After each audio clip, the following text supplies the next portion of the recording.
Mi nombre es José Rodrigo López Santamaría y yo les hablaré sobre algunos de los términos que nos involucra la pregunta número uno. Primero nos indica que definamos lo que es enzima. Las enzimas son las moléculas que ayudan principalmente para la catálisis de reacciones químicas. Estas pueden ser de naturaleza proteica o de otro tipo de naturaleza. Esto, en otras palabras, quiere decir que ayudan a la velocidad de las reacciones químicas que ocurren dentro de nuestro organismo o nuestro cuerpo. Luego nos habla sobre lo que son las holoenzimas. Las holoenzimas son básicamente la apoenzima y el cofactor, que puede ser un ion o una molécula compleja unidas entre sí. Esto, en palabras más sencillas, es la enzima completa que ya está lista.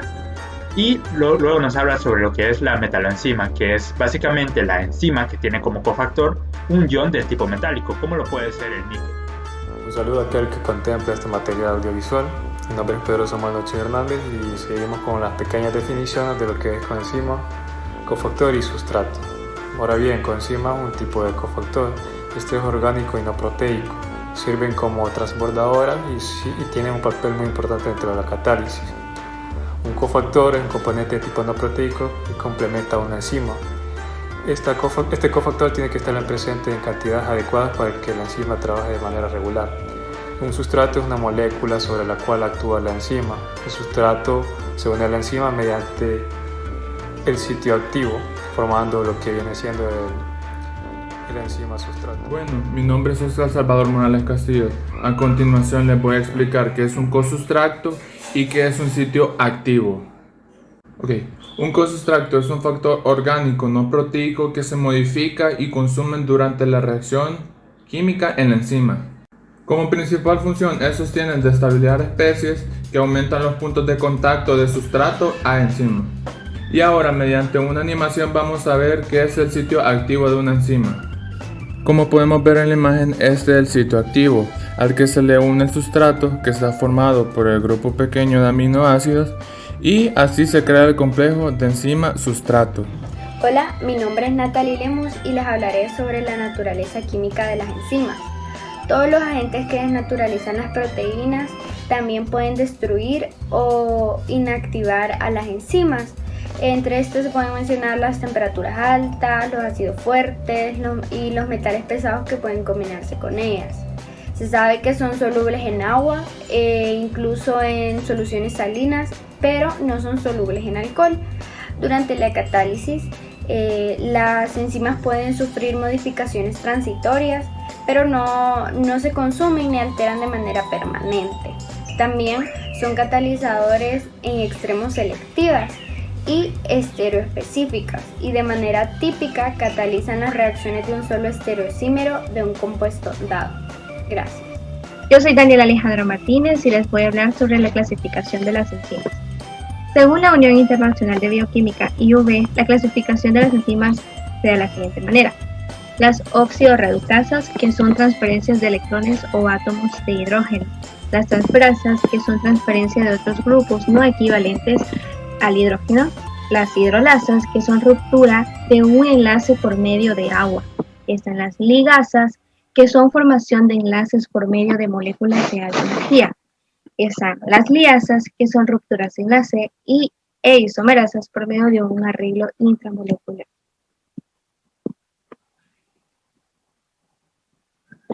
Mi nombre es Wendy Marisela Navas Amaya y yo les voy a hablar acerca de la relación de las coenzimas y las enzimas. En esta están las oxidorreductasas, que esta es la que catalizan las oxidaciones y las reducciones, y estas se relacionan con las coenzimas por el ácido nicótico, que esta es la oxidorreducciones, y las reducciones igual que ella. En las transferasas es la transferencia de los grupos intactos. En estas se relacionan con las coenzimas por el fosfato pirodoxal. En estas es las transaminaciones delta descarboxilaciones. En las hidrolasas, estas se relacionan de la hidrólisis, que es la ruptura de los enlaces participantes del agua. En estas las coenzimas se relacionan por el ácido ascórbico. Esta es la función en la que participa en la hidroxificación. Las liasas, que catalizan la división del carbono-carbono, igual asimismo de la coenzima pirofosfato de la tiamina, que esta es la ruptura de los enlaces CC. Los isómeros catalizan los cambios geométricos, y es en las coenzimas de la B12 y luego van las ligasas, que es la unión de la sustancia de ATP, y con la coenzima de la biocitina, que participa en la reacción del carboxilo transportador del fragmento. Mi nombre es Diana Alejandra Morales Grande. Voy a hablar acerca de la participación de las coenzimas en los procesos de reacciones enzimáticas. Algunas enzimas no necesitan de las proteínas para realizar su acción enzimática. Por ejemplo, la coenzima puede participar en estas reacciones enzimáticas. La coenzima es una molécula orgánica pequeña, procede en su mayoría de las vitaminas. Estas, luego de la reacción, se pueden regenerar. Cuando estas se asocian temporalmente a la enzima, se denominan cosustratos. Si se asocia permanentemente a la enzima, se denomina grupo prostético. Algunos ejemplos en los cuales intervienen las coenzimas son en la oxidorreducción. También participa como agente de transferencia en los procesos metabólicos. Mi nombre es Adriana Orellana y le daré respuesta a la pregunta número 6, que son ejemplos de reacciones entre sustratos y enzimas específicas. Pasamos a los ejemplos. Estos los clasificaremos de la siguiente manera: clase, tipo de reacción que catalizan, y daremos unos ejemplos de cada uno de ellos. Primero tenemos a las óxido-reductasas. El tipo de reacción de catalización es de óxido-reducción, o sea, la transferencia de electrones. Ejemplo de estas tenemos a las deshidrogenasas, a las perioxidasas, oxidasas, a las oxigenasas y a las reductasas. También tenemos a las transaferasas. Esta hará una transferencia de grupo. Ejemplo de estas, las quinasas y las transaminasas. También tenemos lo que son las hidrolasas. Como su nombre lo dice, esta hará una transferencia de hidrólisis de un grupo funcional del agua.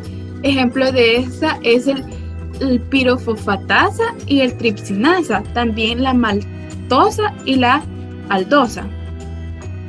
También tenemos lo que son las liasas.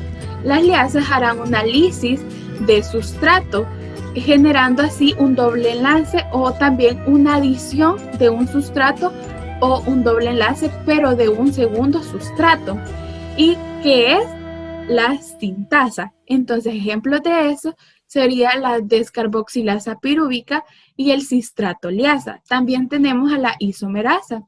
Esta hará transferencia de grupos en el interior de una molécula para así darle la isomerasa. Ejemplo de eso serían las mutasas y la epimerasa. Y por último tenemos a las ligasas. Esta hará una formación de enlaces covalentes, enlaces carbono-carbono, carbono-hidrógeno, entre otros tipos de enlaces. Y esta se realizará mediante lo que es la reacción de condensación, que está acoplada a la ruptura de lo que es el ATP. Ejemplo de eso sería el piruvato carboxilasa y el glutamato sintetasa. Y esas serían las respuestas al literal 6. Pregunta número 7, tenemos que comparar qué es cinética enzimática versus cinética termodinámica. Entonces, cinética enzimática es el estudio de la enzima y la velocidad con la que ésta trabaja dentro de una reacción química en específico, porque cada enzima solamente puede trabajar en una reacción química específica. Esto le permite poder explicar los detalles de su mecanismo catalítico, su papel en el metabolismo, cómo es controlada su actividad en la célula y cómo esta se puede ver afectada debido a la intervención de cualquier fármaco o veneno en la reacción. Soy Pamela Alessandra Machuca Pocasangre. Hoy les voy a hablar sobre bioenergía o termodinámica. Es el estudio de los cambios de energía que acompañan las reacciones bioquímicas, por ejemplo el metabolismo. Cuando una persona corre utilizando energía que obtiene de los alimentos, una parte de ella se convierte en el trabajo que forma el cuerpo para correr, la otra parte se convierte en la temperatura del cuerpo que nosotros tenemos al correr una cierta distancia. Mi nombre es Stephanie Nayeli Martínez Torres y yo les voy a explicar la pregunta número 8, la cual consiste en explicar la unión enzima-sustrato. La unión de la enzima con el sustrato se puede explicar con dos modelos, el de Emil Fischer con su modelo de llave y cerradura y el de Daniel Kozlak con su modelo de ajuste inducido. Llave y cerradura. En esta de las enzimas y los sustratos interactúan formando el complejo enzima-sustrato. Tienen mejor estabilidad térmica que la enzima. Fischer dijo que el complejo enzima-sustrato es análogo de la manera en la que la cerradura distingue a la llave adecuada. La cerradura es el sitio activo de la enzima, que no es un solo sitio de reconocimiento, sino que también forma el entorno adecuado a una transformación química. La llave es el sustrato, de ahí la especificidad de la enzima. Por el sustrato, la catálisis es mejorada por la capacidad del sitio activo de proteger el sustrato del agua. El modelo de ajuste inducido explica cambios dinámicos que acompañan a las transformaciones catalíticas. A medida que los sustratos se unen a la enzima, se induce un cambio con formaciones, que es el análogo al colocar una mano, o sea, el sustrato, un guante encima. La enzima a su vez induce cambios recíprocos en el sustrato. Este modelo ha sido confirmado por estudios biofísicos del movimiento enzimático durante la unión del sustrato. Mi nombre es Rodrigo Alejandro Martí Arqueros y voy a explicar la ecuación de Michaelis-Menten. Esta da a conocer la relación matemática entre la velocidad de reacción inicial y la concentración de sustrato, donde Km es la concentración de sustrato, a la cual la velocidad de reacción inicial es la mitad de la velocidad máxima alcanzable a una concentración particular de enzima. La velocidad inicial se verá afectada por Km y la concentración de sustrato, por lo tanto tenemos tres posibilidades. La concentración de sustrato es mucho menor que Km, entonces la velocidad de reacción inicial es directamente proporcional a la concentración de sustrato. Tenemos que la velocidad inicial es velocidad máxima entre Km por la concentración de sustrato, y lo vemos reflejado en nuestro gráfico como el punto A. Cuando la concentración de sustrato es igual que Km, la velocidad inicial es la mitad de la velocidad máxima. Velocidad inicial es velocidad máxima entre 2, y lo vemos reflejada en nuestro gráfico como el punto B. Cuando la concentración de sustrato es mucho mayor que Km, la velocidad de reacción es máxima y no está afectada por aumentos adicionales de la concentración de sustrato. Tenemos que velocidad inicial es velocidad máxima y se ve reflejado en el punto C. Hola, mi nombre es Gabriel Luz Michel Mancía Erazo y en esta ocasión voy a explicar los factores que afectan a la reacción, entre ellos la concentración de sustrato y el pH. Si se aumenta la concentración de sustrato siempre y cuando las demás condiciones se mantengan constantes, la velocidad inicial medida crece hasta un valor máximo, del cual no sobrepasa. Es decir, la velocidad crece al aumentar la concentración del substrato, hasta el punto en el que la enzima se satura de substrato, a lo cual vamos a denominar saturación enzimática. Con respecto al pH, los cambios de pH afectan el estado iónico de la enzima y del substrato. Cuando los valores de pH son extremadamente altos o extremadamente bajos, la enzima puede llegar a desnaturalizarse. Otros factores que afectan la velocidad de las reacciones son la temperatura y los inhibidores enzimáticos. La temperatura, al incremento de esta hay un aumento del índice de reacciones tanto catalizadas como no catalizadas por la enzima. Por lo tanto, al aumentar la energía cinética hay un aumento de la frecuencia en la cual las moléculas chocan entre sí dentro de la reacción. Por lo tanto, hay un aumento de la velocidad de dicha reacción. Otros factores son los inhibidores enzimáticos tanto competitivos como no competitivos. El inhibidor competitivo, también llamado inhibidor reversible, ocurre cuando el inhibidor ocupa el mismo sitio que el sustrato. Por lo tanto, estos empiezan a competir para usar dicho sitio. El inhibidor no competitivo, también llamado inhibidor irreversible, ocurre cuando el inhibidor y el sustrato ocupan diversos sitios dentro de la enzima. Esta inhibición puede unirse tanto a la enzima libre como al complejo enzima-sustrato para detener por completo dicha reacción. Tengan muy buen día, estimados doctores. Mi nombre es Aura Martínez y en esta ocasión les hablaré un poco sobre los inhibidores. Los inhibidores son todas aquellas sustancias que disminuyen o que incluso anulan la velocidad de las reacciones catalizadas por las enzimas. Los inhibidores pueden clasificarse con base en su sitio de acción en la enzima. En sí, estos producen una modificación química en la enzima o en los parámetros de cinética sobre los cuales influyen. Se distinguen dos clases de inhibidores con base en si el aumento de la concentración del sustrato superó o no a la inhibición. los cuales reciben el nombre de inhibidores competitivos e inhibidores no competitivos. Mi nombre es Vanessa Moya y yo les hablaré sobre cómo se produce la inhibición competitiva y no competitiva. La inhibición competitiva se produce porque los inhibidores competitivos se unen a la enzima libre y no al complejo enzima-sustrato para formar un complejo enzima-inhibidor. Aquí el sustrato y el inhibidor compiten por el mismo sitio en la enzima y tan pronto como el inhibidor se une, el acceso del sustrato al sitio activo queda bloqueado.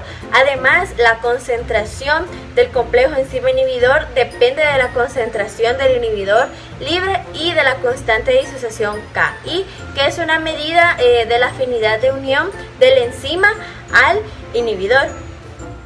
Inhibición no competitiva. En algunas reacciones catalizadas por enzima, el inhibidor puede unirse tanto a la enzima libre como al complejo enzima-sustrato. En esas circunstancias, que se denomina inhibición no competitiva, el inhibidor se une en un lugar distinto al sitio activo. Además, la unión del inhibidor ocasiona una modificación en la conformación de la enzima, lo que impide la formación de un producto. Cabe destacar que existen dos formas de inhibición no competitiva, la pura y la mixta. En la pura, el inhibidor se une lejos del sitio activo y es un fenómeno poco frecuente, y esta presenta ambos valores de Ki equivalentes, y en la mixta el inhibidor se une cerca del sitio activo y es un poco compleja dado que presenta diferentes valores de Ki.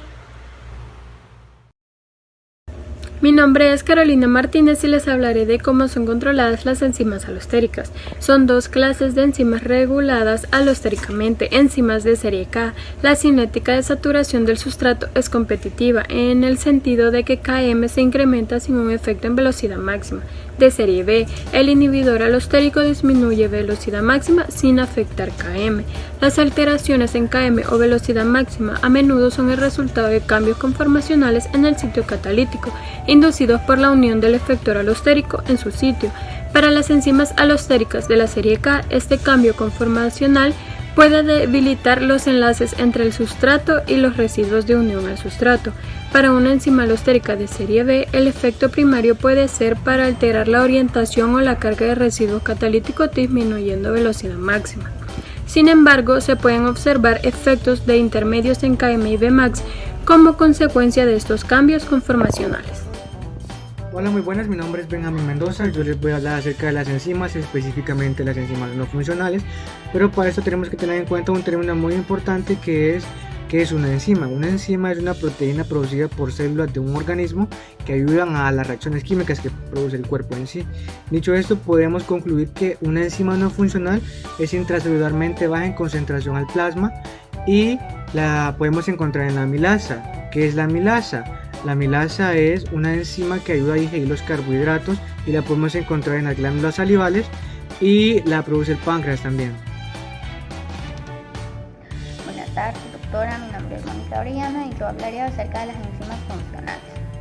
Las enzimas funcionales tienen una función definida y específica en este medio, por lo que el plasma constituye su sitio normal de acción y su concentración plasmática es equivalente o mayor que la del tejido donde se produce.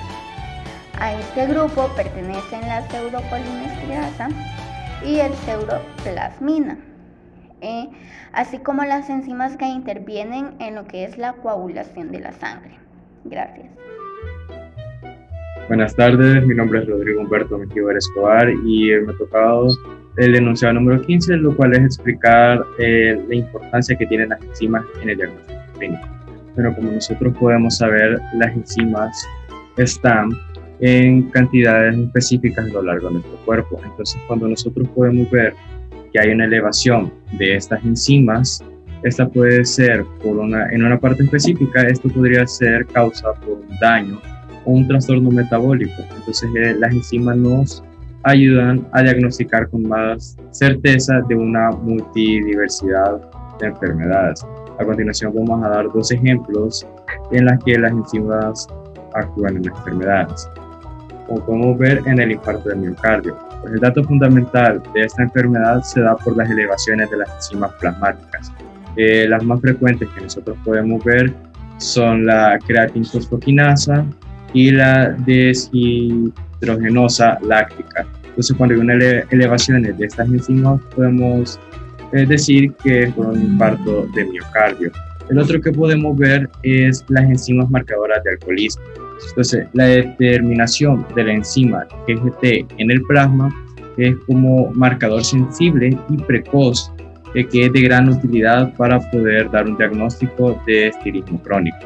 El alcohol, como podemos ver, actúa como un inductor enzimático y tóxico. Entonces, por este mismo, cuando se abandona el hábito del alcoholismo, esta produce una disminución exagerada de la actividad enzimática y hasta la vuelta de la normalidad.